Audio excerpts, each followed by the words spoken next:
With the articles of impeachment in place, Texans in Congress weigh in on the big battle to come. Let the voters decide next year what they want to do with President Trump. I think they'll give him another chance, but it's up to them. How lawmakers from Texas helped shape the debate and why some of them could pay a political price for their vote.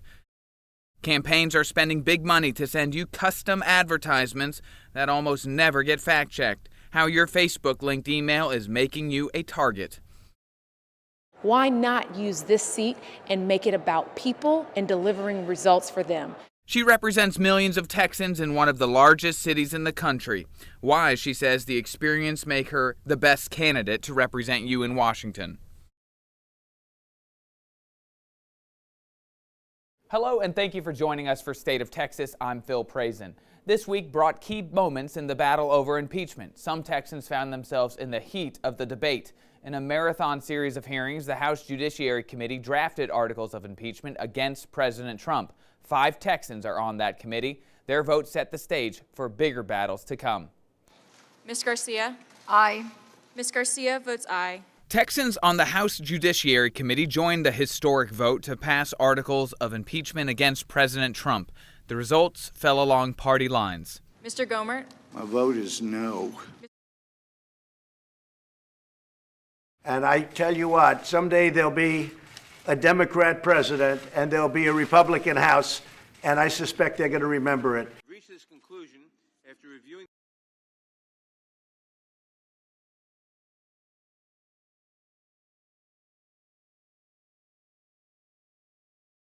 There's a pattern that the president has shown us over and over and over again, that he's willing to do anything, cheat, give away America in exchange for winning election.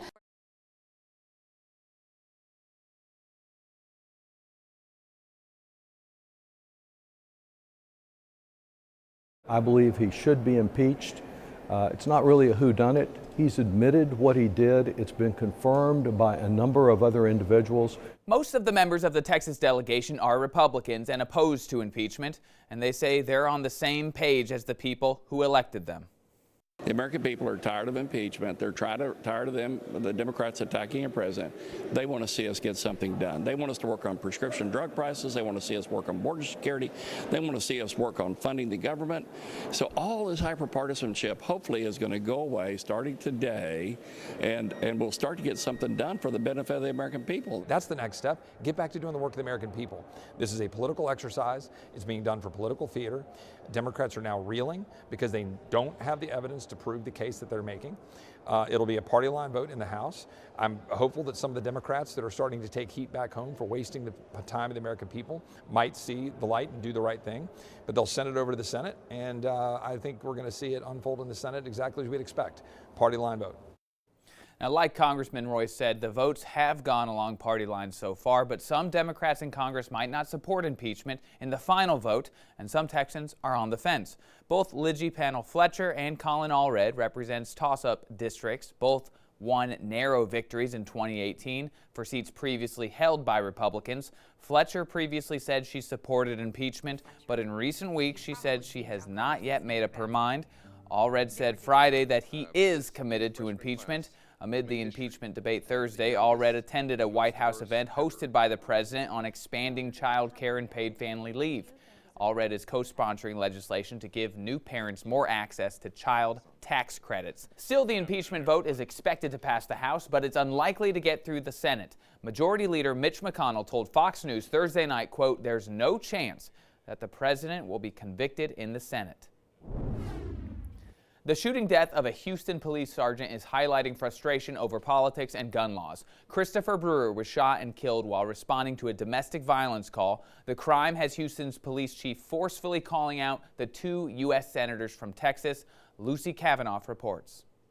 We'll be putting him to rest before Christmas because of the cowardice of the political people that we have in office.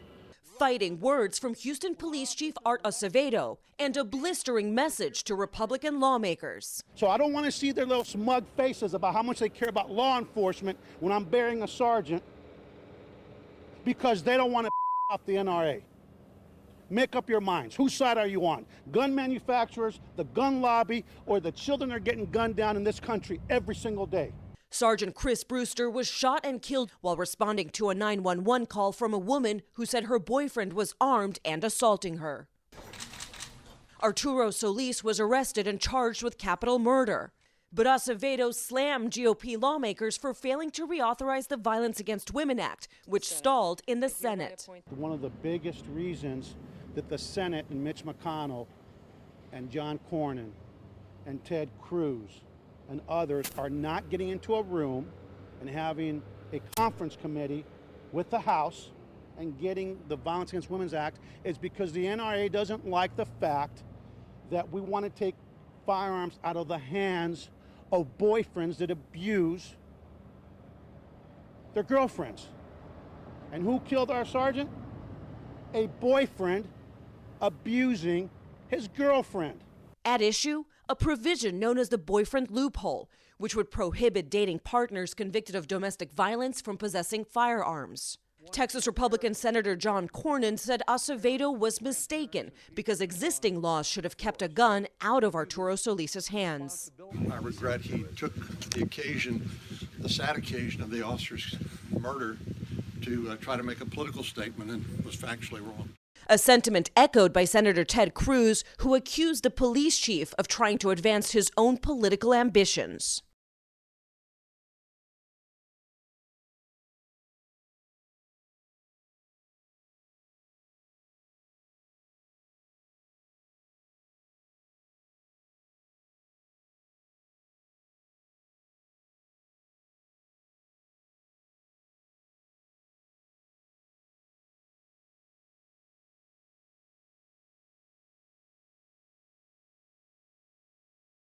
Senator Cornyn told reporters that he agrees with Acevedo on the point that convicted domestic abusers should not be able to own a gun, but Cornyn would not say whether he would support closing the boyfriend loophole. The senator did say correctly that Texas already has laws in place to keep guns away from domestic abusers. State law prohibits a person convicted of domestic violence from having a gun. That bans lasts 5 years. The law also bans someone from having a gun if they're under a protective order for things like family violence. The law also includes emergency protection following an arrest, sexual assault, or stalking. Democrats running for Senate turn a spotlight on Senator Cornyn's records. John Cornyn has not acted in a manner that is consistent with the interests or needs of Texans. Amanda Edwards wants to take on the incumbent senator. What she says puts her ahead of the other Democrats in the race. Money and power at stake. It's all hinging on the outcome of the census, how some Texans are turning to technology to help get a better count. Communities across Texas are counting on the results of the 2020 census. At stake, millions of federal dollars tied to the outcome of the count. But leaders in many Texas communities worry that a lot of people in their area won't get counted. The reasons vary, but as Steffi Lee shows us, the Census Bureau is turning to technology to tackle the challenge. It'll lead to a stronger communities, a healthier region, and a brighter future for all of us. 17 Central Texas organizations are getting nearly $400,000 in grants to help reach hard-to-count populations in these 5 counties. Those include non-English speakers, non-citizens, young children, and people who don't live in traditional housing. A lot of people may speak English socially, but when it comes to higher type of abstract language, and English is difficult to understand. Hundreds of miles away along our border, Hidalgo County Judge Richard Cortez is turning to aerial photography. We used all the satellite imaging that we could do to try to identify all the rooftops. That was a big help. That resulted in about an additional 15,000 new fresh addresses that we added. The Census Bureau also has a tool that predicts 30% of households in Hidalgo County won't respond to the census. The big barrier, of course, is motivating people that are really living in the underground, what we would call people here that aren't citizens. Census Bureau Director Stephen Dillingham says they'll be monitoring response rates. During the census, we will do that in real time, so we can devote resources to those areas where the self-response rate is falling. We think and we hope our goal is to increase the self-response rate in every state in this country. Hidalgo County Judge Richard Cortez says they're working with school districts and nonprofits to get the word out. They also plan on creating television ads since his counties learned that most people get their information from TV. They're currently applying for grants in order to fund these projects. In Austin, Steffi Lee, back to you. They know everything you've liked and shared over the years, how political campaigns are now using your Facebook-linked email to send you ads that may not be telling you the truth. I disregarded the naysayers and I simply did what the people needed me to do, which was respond to their needs. She represents millions of Texans in one of the largest cities in the country. Why, she says, the experience makes her the best candidate to represent you in Washington.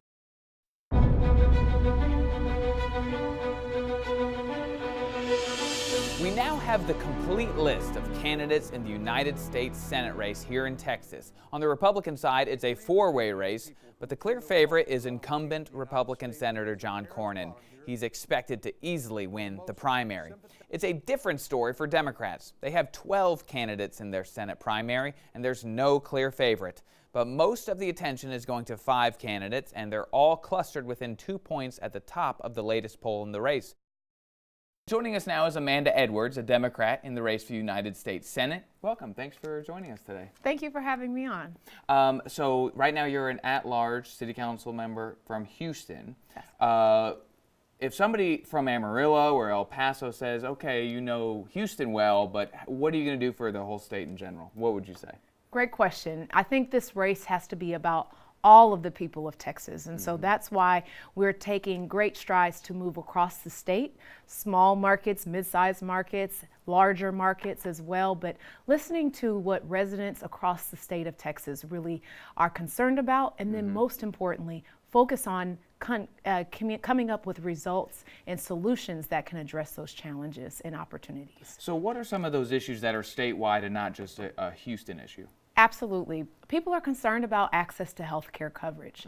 When I say access to health care coverage, I'm talking about that both insurance and making sure that the premiums are going down, things of that nature, but also they're concerned about prescription drug costs. We've been talking to people.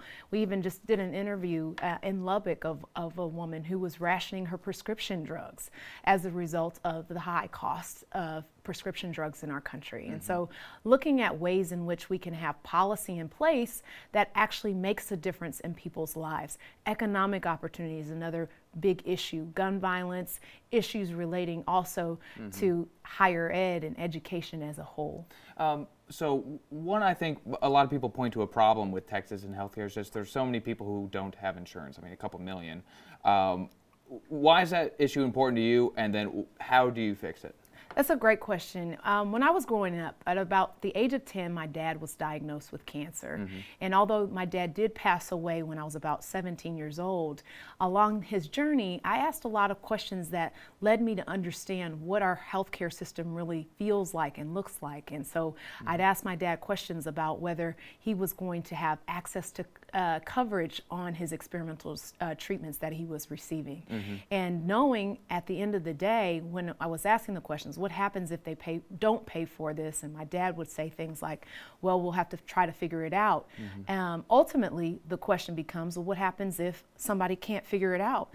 Those are life and death outcomes for our families. So you're a fan of the public option. If you win and you get a vote on this, your public option, Medicare for all, that's the other option? Not Medicare for all, but rather having a fix to the Affordable Care Act that allows you the option. So you can either have an affordable public option or employer-based coverage as it currently stands today. Immigration is a big issue here in Texas. I would imagine you're against the wall. We cannot continue to put resources and billions of dollars into a political campaign promise. We've got to be serious about comprehensive immigration reform. We've got to be serious about people being treated with decency and respect at our borders. We can't continue to allow or perpetuate this scenario where children are being separated from their parents and being put in conditions that are not appropriate or just. We have to make sure that we go beyond this moment, however, and obviously fix that, but then look at how do we codify into law what our comprehensive immigration reform ought to look like. So if you're confronted with an comprehensive immigration reform in the Senate, what would it have to get you to support it? We've got to have pathways to citizenship for the people that are here. I mean, certainly I am not someone who says or recommends that We need to only not have ICE because we don't have any justifiable reason, because there are things like human trafficking that we need to account for and use ICE to address. There are issues relating to violence and heavy drug trafficking that obviously would necessitate that. But looking at our families doing things against people who are simply trying to contribute to society, I don't think is the way that we need to go. Your race for United States Senate is pretty crowded. Yes. Why, out of all the choices that a voter could have, why you at the end? Well, I'm the best candidate and uniquely positioned to unseat John Cornyn. And I think John Cornyn has not acted in a manner that is consistent with the interests or needs of Texans. We need somebody in office who will be consistent with those needs, but also who will be effective at the job. It's not enough for us to just give campaign promises and underdeliver. It's high time that the people of Texas have a leader who not only have vision and focus, but who can be effective in office. And I will be well positioned to build the necessary coalitions in order to do so. Getting folks who are in the middle, who are independent voters, who are concerned about the state of our nation to come on board Team Amanda, but also galvanizing more of the base. When I talk about that, I mean communities of color, people under the age of 35. We saw in the 18 cycle that they registered in high numbers, but didn't come back out to vote in as high of numbers as what was anticipated. We've got to have someone who can fill that gap and address both the building of those coalitions so that we have the person who can actually unseat John Cornyn as the nominee. All right, Councilmember Amanda Edwards, thanks so much for joining us. Thank you for having me. It's getting harder to trust what you see online. You really have to think critically and be self-aware to challenge what you read and make sure that you don't take anything at face value. Your Facebook linked email making you a target. Campaigns are spending big money to send you a custom ad, one that almost never gets fact-checked.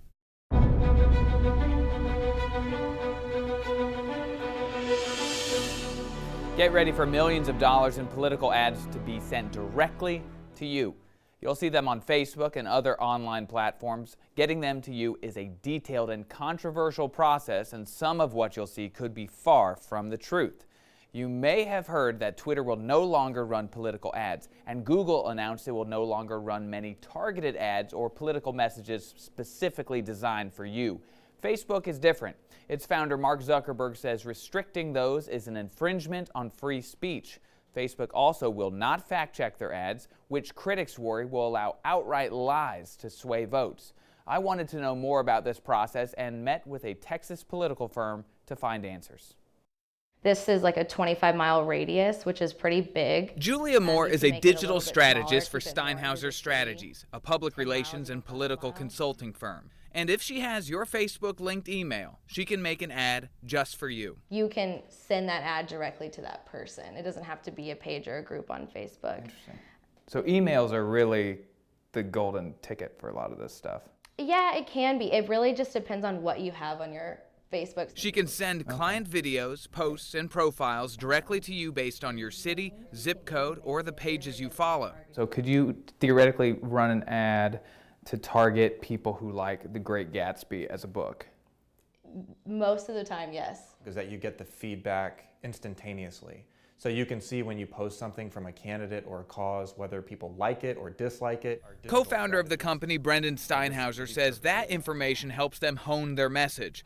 But with Facebook not fact-checking ads and bad actors on the platform, he says the public has to live by the adage, don't believe everything you see. You really have to think critically and be self-aware to challenge what you read and make sure that you don't take anything at face value.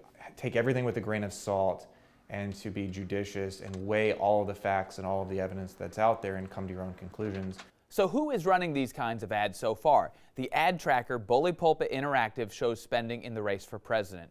From November 2nd to November 30th in Texas alone, Democratic candidate Tom Steyer spent nearly $368,000 on Facebook ads, followed by President Donald Trump's campaign with nearly $210,000.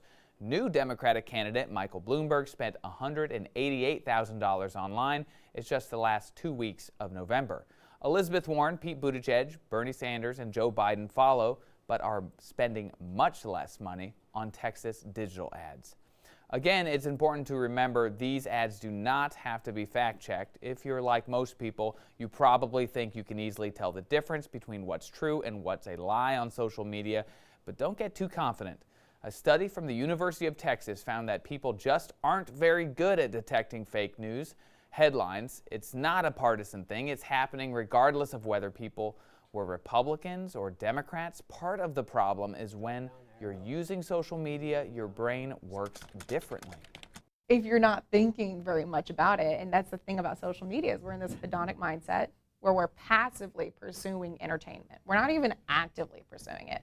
We're really just avoiding doing other things. We're avoiding talking to someone else, we're avoiding work, and so when we're on social media, we're just in this hedonic mindset where we're really not thinking very critically. When you're on social media, you see these headlines and you don't actually critically consider the veracity of them. The study found that people correctly picked out true and fake headlines less than half of the time. Usually people base their choices on what aligned with their own political beliefs. Thank you again for joining us for State of Texas. I'm Phil Prazen. We'll be back next week to bring you an in-depth look at Texas politics.